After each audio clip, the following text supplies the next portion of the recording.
Hello. uh, hello.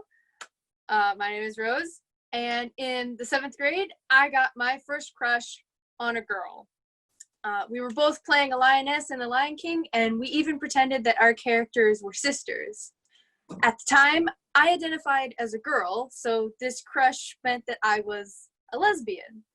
It didn't take long for me to come out to my friends and family. I knew that they would be super supportive, and I'm very grateful for that. My aunt actually told me that she thought I was very brave for telling everyone.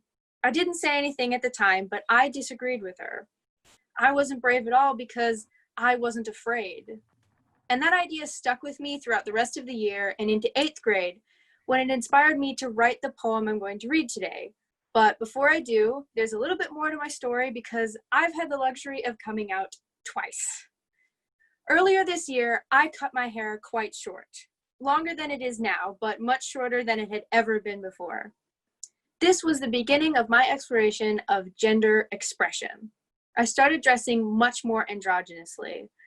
I enjoyed it so much that it got me thinking about my gender identity. Now, gender identity and gender expression are not always linked. You can dress however you want, no matter how you identify. But in my case, dressing androgynously got me thinking, am I a girl or something else? For a while, I wasn't sure. Eventually, I came to the realization that I am not a girl. I'm pretty confident that I'm not a boy either, which puts me in the category of non-binary. I'm still figuring things out and experimenting, but for right now, non-binary is what I am, and I don't need a more specific label than that. Coming out as non-binary to my family was a little more nerve-wracking than coming out as a lesbian, just because I know that gender is often more difficult to understand. I thought about asking my family to use they/them pronouns, which I knew would be hard for them.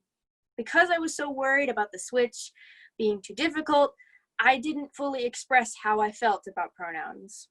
I said, I don't really care, and it's fine if you don't, because I wanted my family to know that I understood that not only is switching pronouns for someone you've known for so long difficult, but using they/them pronouns is very difficult when you've never used them before.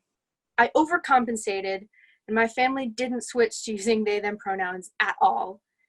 It didn't take long for me to bring it up again and say in more accurate terms how I felt about my pronouns. They're now all trying their best to switch, which is amazing. I am beyond lucky to have such an accepting and supportive family because not everyone has that luxury. The poem I'm going to read now talks about the people that aren't as lucky as me and have to hide who they are. It's called Closed Doors. Bravery. What is bravery? People say I'm brave when I shouldn't have to be. This door that's in front of me, why must I open it? My love and my deeds are not achievements, they're a part of me. I shouldn't have to be extra kind to call, extra brave not to stall. I should just come out naturally, opening doors with vigor every day. The doors shouldn't even be there. I am not brave because I am not afraid. People say the door is closed because you closed it, but not always. Sometimes society closes those doors with stigma and violence, sometimes backed by religion, other times not. This doesn't just apply to sexuality. Gender identity, religion, mental state, all these doors get closed at an alarming rate. Some stay closed until the person behind them's life is done. Others are forced open with rumors and gossip, driving people to insanity.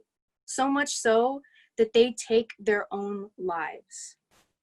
People get beaten, bullied, and killed for things they can't change, things they were born with, or things that were forced upon them. It all needs to stop. It should have ended before it even started. And for those who feel alone, know that you are never alone. There is always someone who cares, someone who is going through the same thing you're going through. You may want to live your life in the shadows or not live your life at all, but you can't give up. Use all your strength to open the doors that hold you back. You won't regret it. And before I hand it over to the next person, I wanted to mention that I have a different piece that I wrote coming out in a book called Writing Out of the Closet, LGBT Voices from High School. It should be coming out sometime this summer, and you can get it on Amazon.